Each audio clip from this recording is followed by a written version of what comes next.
Did you know that the Orangeville Food Bank has a new location? It is located at 3 Commerce Road, which is almost right across the street from its old location, and they just had the ribbon cutting ceremony today. Hi, I'm Josh McEwen, and this is Dufferin News, and today I'm joined by Heather Hayes, the Executive Director of the Orangeville Food Bank, who granted me an interview and a look at the new space last week before they opened. Instead of me telling you about how great it is, though, we have a video so you can see for yourself. Heather shares with us why the space was necessary, the advantages the new location creates, and what people can expect when donating and accessing the Orangeville Food Bank. Heather also informs us on how COVID has impacted their operations, such as how people shop, and when people can expect to switch back from the drive-through model to the shopping model. We also discuss how the new space seems perfectly set up for the new norms that are a result of COVID. Overall, there are many benefits that come with the new location of the Orangeville Food Bank, and I can't wait to share them with you. We covered quite a bit, so this interview will be split up into 2 segments, so make sure you check out the second half. Thank you to Heather for her time and for the opportunity to see the new facility. It is great to see that an organization so vital is putting down strong roots to ensure that people in our community benefit long into the future. To learn more about the Orangeville Food Bank and how you can possibly help out fellow members of your community, check out orangevillefoodbank.org or follow them on social media. Thank you to the audience for listening, and I hope you enjoyed this segment on the Orangeville Food Bank. Thanks. So hi, this is Josh McEwen here with Dufferin News, and today I'm joined by Heather Hayes at the Orangeville Food Bank, which is now located at 3 Commerce Road in Orangeville. So thank you so much, Heather, for letting me come to the new location and letting me have a look around. Thank you so much. I appreciate it. Oh, thank you. We're so happy that you're joining us in our new space. This is awesome, and I mean, it's amazing. So if you don't mind, we'll just jump right into it. Sure. So some might be asking, why was the new space necessary? Well, as I've talked about before, the space that we had literally down across the road at 25 Centennial was a rented space, and it was half the space of what we have right now. So we had run out of an area for receiving dried goods. Our cold storage wasn't sufficient to take on the kinds of foods that we are really supporting, distributing out in the community, which are fresh and perishable foods. And it's, again, we were committing about $5,000 a month in rent, and that does not build equity. So having a space like this, which is close to our old location, allows us to build equity, increases the space that we have for cold storage, and provides a more welcoming environment, I think, for the people coming in and using the food bank. Definitely really welcoming here. It's amazing. It's an amazing new space, and it looks just, as you'll see soon, people, there's a lot of new features and benefits to the new space. But if you don't mind, can you just go through what are some of the new benefits of this new space over the old one? So the cold storage is huge. So we were lucky enough to have a fridge and freezer donated by several community groups, Compass Run for Food, Rotary, lots of groups came in together to donate that in our previous space, but it wasn't enough. So as we grew and the need in the community grew, so did the need for holding perishable foods. In this new location, we actually have a 10 by 20 cold storage, so that would be for fresh fruits and vegetables, milks, eggs, dairy products, and then we have another 10 by 20 for frozen products as well. So that's awesome.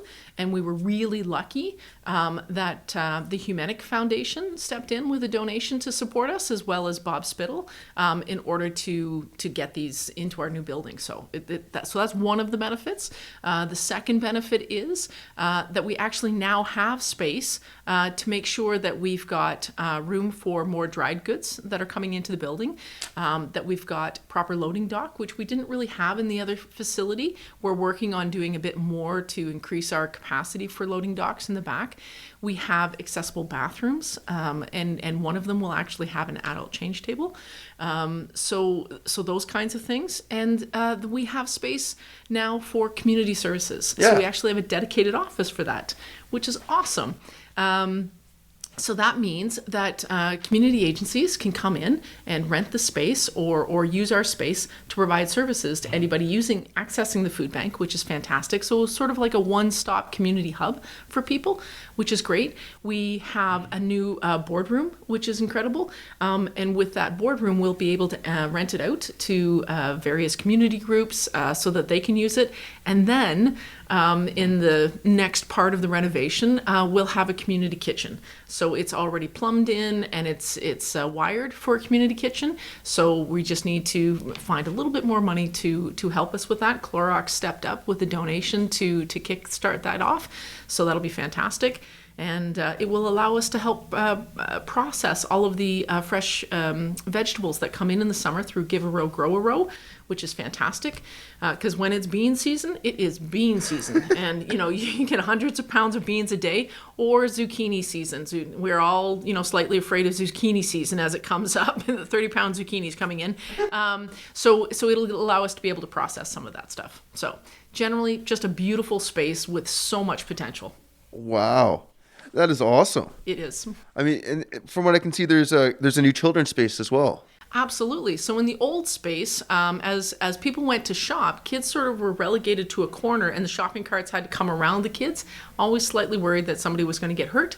So this now actually has a space where kids can play. We've got a beautiful big chalkboard wall for them to explore and get creative with. So it's just a gorgeous space for them. That is great. I mean, I can see there's a ton of benefits. Yes. Never mind, it just looks great too. Again, like you said, very welcoming. It is. Very welcoming. That's awesome. So will this space be a more suitable environment for the post-COVID world? It will actually. So because we have more space, we're able to socially distance, which is fantastic. So our lobby is quite large. So it will give us a chance to have people into the building, providing social distance. It also has an air conditioning system here, which we've never had before.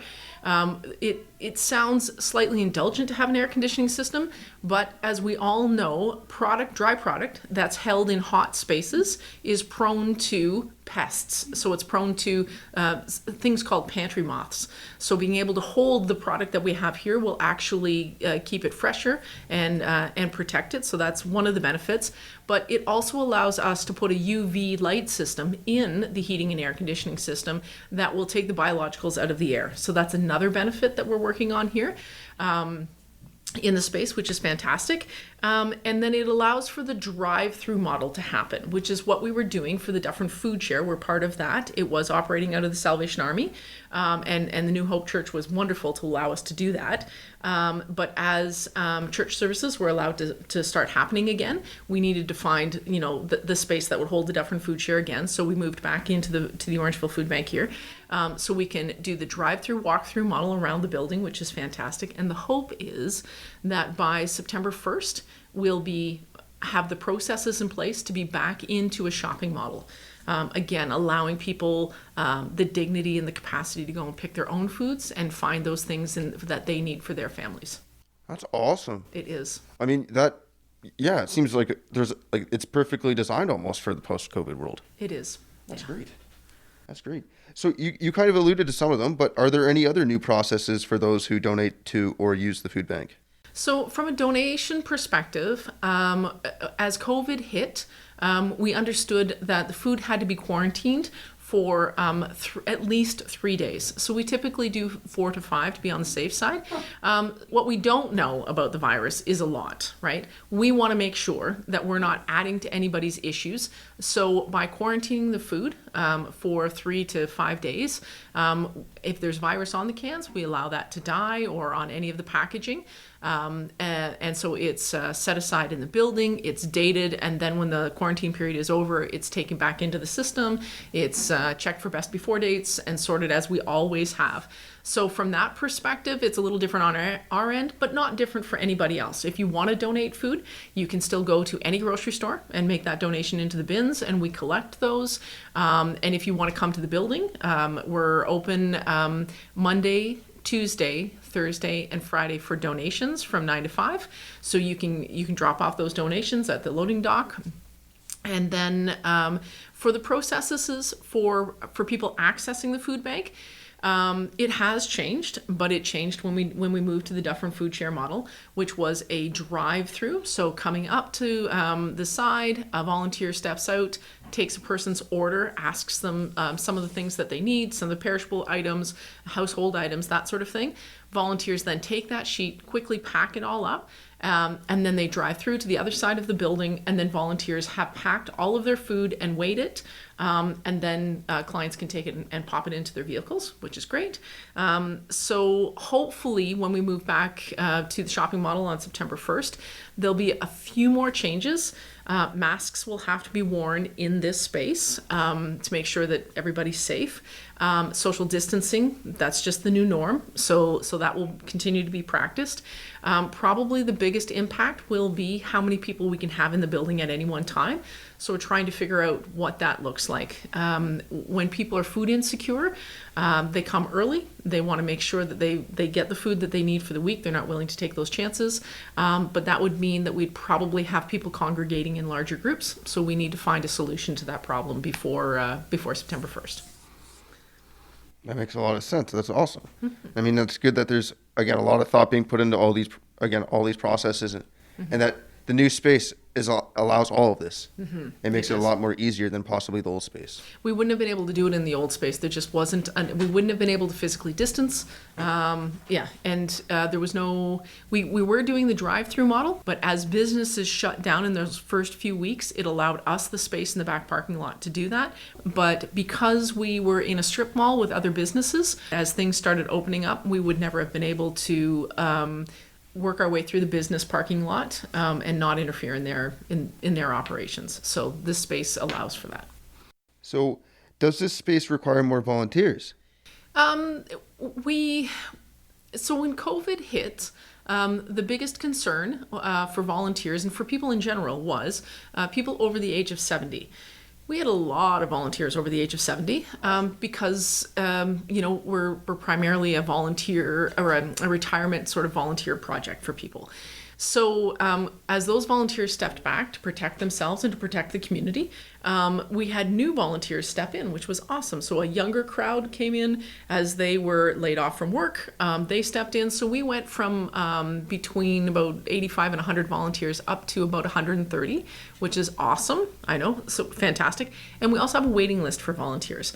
It's a great place to be. People enjoy it. We have a lot of fun here. We laugh our tushies off all the time. It's fantastic. It doesn't require more volunteers. It just required a different group of volunteers to come in. And as restrictions are being lifted, some of our older volunteers are coming back, which is fantastic. In fact, Pat and Dave, so that would be Tuesday Dave, not Thursday Dave, is back today for the first time, which is great. And we're able to do that because we're not open for clients today, so they do the background work that makes the food bank hum. So it's nice to start having people come back. I'm sure we're all feeling that. All of those people that we're missing in our lives, it's nice that our bubbles are increasing a little bit while still being socially distant and safe. It's kind of nice to see old faces again.